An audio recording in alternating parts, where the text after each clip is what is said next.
We just want better working conditions for all workers, whether that's faculty, whether that's GTAs, even student workers. And these custodians have had it terrible for the last several years, right? Especially during COVID, they were forced to work on campus and keep their hours. And we have not seen the minimum wage on campus go up very much in the last several years. It went up to 13, and then it went up to 15, and we know that that's not enough. We definitely need $20 an hour minimum wage, and really what we're pushing for is $25 by 2025 across the state, especially here. We know how important that is. We know that also like Amazon is coming to town, and now I heard they're offering 19 an hour. So we know that if workers are unhappy here, they're not getting paid enough, they have to work several jobs, they're going to leave, right? In terms of the pay, that's very important.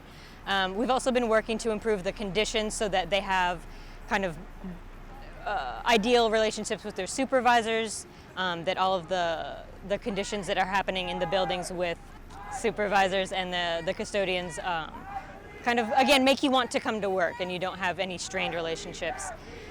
Yeah, so I would say the real inciting incident is the conditions at the home football games is really what it comes down to. That's due to the fact that custodians were already so understaffed. During a normal year, I believe they have about 250 building services custodians on staff. This year they have about 110. And so that has led to practice of mandatory overtime at the threat of firing. So you'll end up with a regular 40-hour work week, and then on top of that, you will have a mandatory 12-hour shift at the home games. So that is probably the indignity that has led to them escalating in this way. So I actually talked to one of the custodians. I probably shouldn't name them, but yeah, so he's a Spanish speaker. He doesn't really speak English, and so he was telling me about how the fact that usually he rides the bus home because he gets home at 5 p.m. This was during the Alabama game where it ended, I guess, around 11 o'clock. There was no bus to take him home, and he tried to raise concerns about this, but HR didn't really respond, partially because he only spoke in English.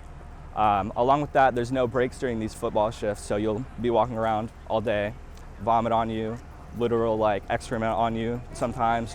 And also the food, the little that they had, not everyone could eat. For example, he had really high cholesterol, and so when they provided like one Chick-fil-A sandwich, it made him throw up, you know. It's not like a dignified way to have to live your life, you know. This is really the culmination of a campaign that started in April. We really hadn't infiltrated, I guess infiltrated is a little bit of a sus word, but we hadn't really gotten into close contact with the building services until about April of last year. Of course, this understaffing had been a problem since COVID. They had, during that semester, they had gotten the $15 an hour minimum wage. Clearly that hasn't responded to like market demands because still they aren't hiring, still they're at half capacity on staff. And so, yes, the union has tried, they have petitioned. We tried to have a meeting with them a couple weeks ago, but they wouldn't tell us the details of how to even participate in such a meeting.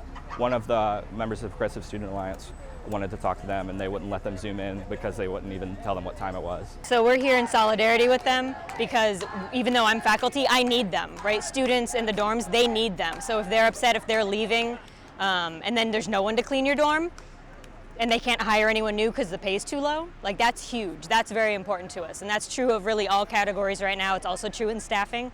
But for these custodians, it's very huge that they are sticking their necks out on this issue because like they've said, like they feel like they don't have a voice, that they're just in the background, you know, cleaning the buildings. So a majority of them signed this petition.